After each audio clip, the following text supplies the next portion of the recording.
Kiai Mahfuz merupakan putra dari Kiai Abdussalam yang silsilahnya sampai ke Syekh Mutamakin lewat Mbah Hendro Kusumo. Kiai Mahfuz merupakan saudara dari Kiai Abdullah Zain Salam, Mbah Dullah. Dalam sebuah kisah, Mbah Mahfuz merupakan kiai, pejuang, dan santri yang cerdas. Beliau memahami Turat secara mendalam, menguasai ilmu-ilmu politik intelijen dan hafizul Quran. Kiai Mahfuz lahir sekitar tahun 1900-an. Putra dari Kiai Abdussalam bin Ismail, dan Ibu Nyai Mirah. Beliau merupakan putra ketiga dari 4 saudara. Kiai Haji Mahfuz bin Abdussalam menikah dengan Hije Badiah. Dari pernikahan beliau dikaruniai 6 orang anak, yaitu Kiai Haji M. Hashim, Nyai Hije Muzayana, istri Kiai Haji Mansur pengasuh PP.An Nur Lasem. Dr. Kiai Haji Ma. Sahal Mahfuz, Nyai Hije Salamah, istri Kiai Haji Mawardi, pengasuh PP.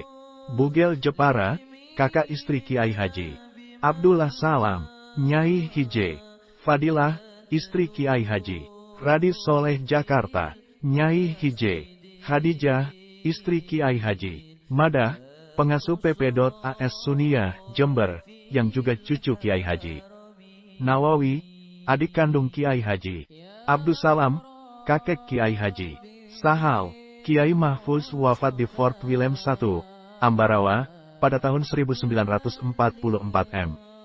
Perlawanan terhadap kolonial, konsep politik kebangsaan dan diplomasi politik Kiai Mahfuz, sejatinya menjadi telaga inspirasi bagi Kiai Sahal. Ide-ide dan prinsip politik kebangsaan Kiai Sahal, dipengaruhi oleh ayahandanya, sang pejuang kemerdekaan, Kiai Haji Mahfuz Salam. Pada masa kecil, Kiai Mahfuz belajar mengaji kepada ayahandanya, Kiai Salam, yang merupakan ulama terkemuka di kawasan lereng Muria. Pada waktu itu, pesantren sebagai institusi pendidikan belum didirikan secara formal, hanya majelis-majelis mengaji di rumah kiai, musala, dan masjid.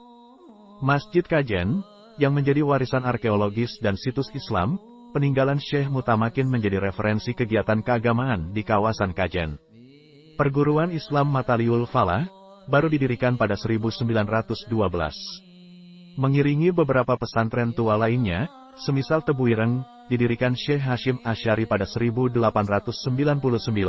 Di Jombang, pesantren Lirboyo, oleh Mbah Manaf, Kiai Haji Abdul Karim, pada 1910. Di Kediri, pesantren Krapyak di Yogyakarta, yang didirikan oleh Kiai Haji Munawir pada 1910. Mataliul Falah, dengan demikian menjadi titik epicentrum pendidikan dan kawah candra di muka santri-santri serta masyarakat Kajen, yang kemudian disusul oleh pesantren-pesantren lainnya, semisal Salafiyah yang menandai kawasan Kulon Banon dan Wetan Banon, dalam historiografi keislaman di Kajen.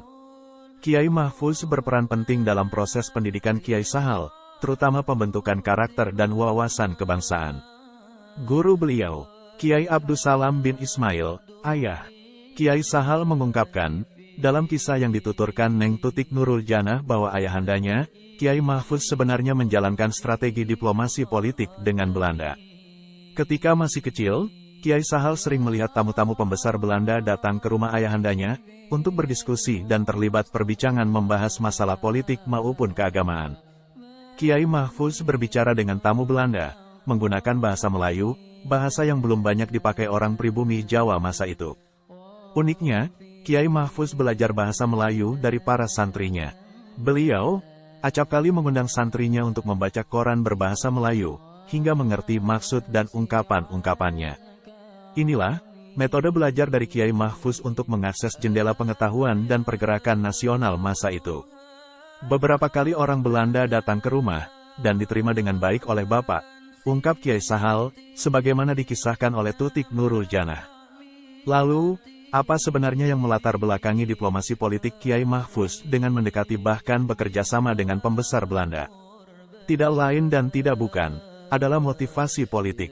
Inilah strategi ala pesantren, yang mampu luwes dalam melihat gelombang politik kolonial, dengan melihat dari dekat kekuatan lawan. Persis, ketika Gus Dur mendekati Beni Murdani untuk melihat dan memetakan kekuatan politik Orde Baru, strategi intel militer serta jaringan murid-murid Paterbeck yang bergerak pasca peristiwa 1965. Kiai Wahab Casbullah mengingatkan, kalau ingin keras, harus punya keris.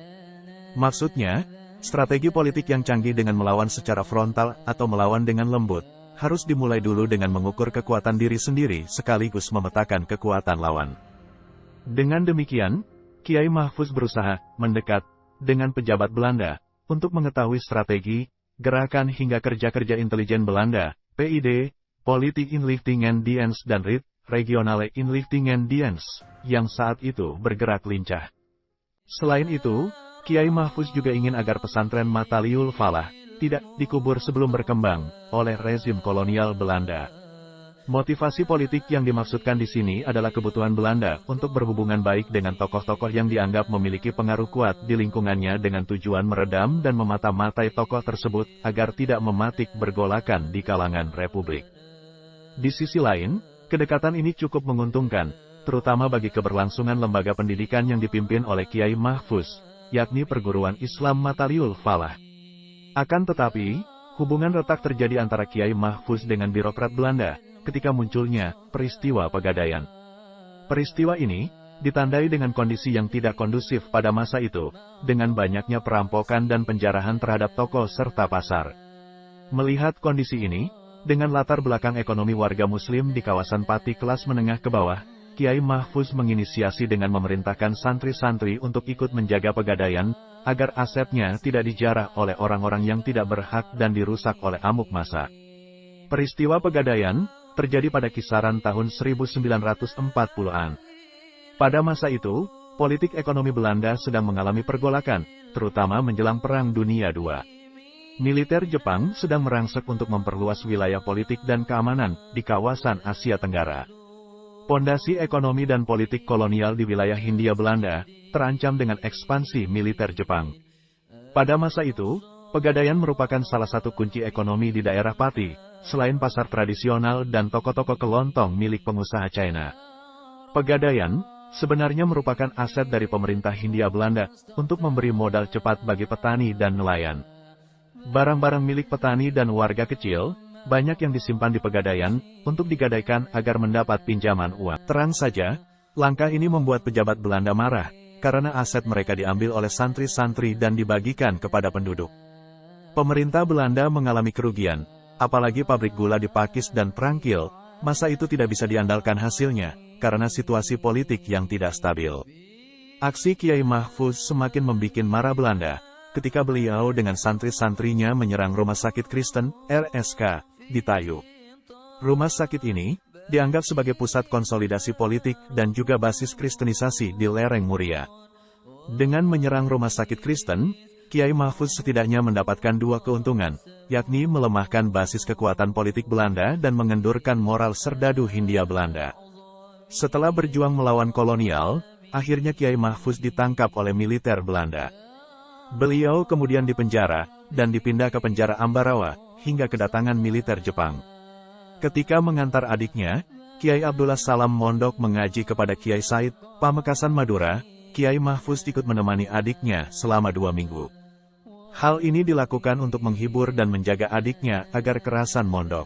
Selama proses menemani adiknya itu, Kiai Mahfuz sambil menghafal Al-Quran dan khatam dalam waktu hanya 2 minggu.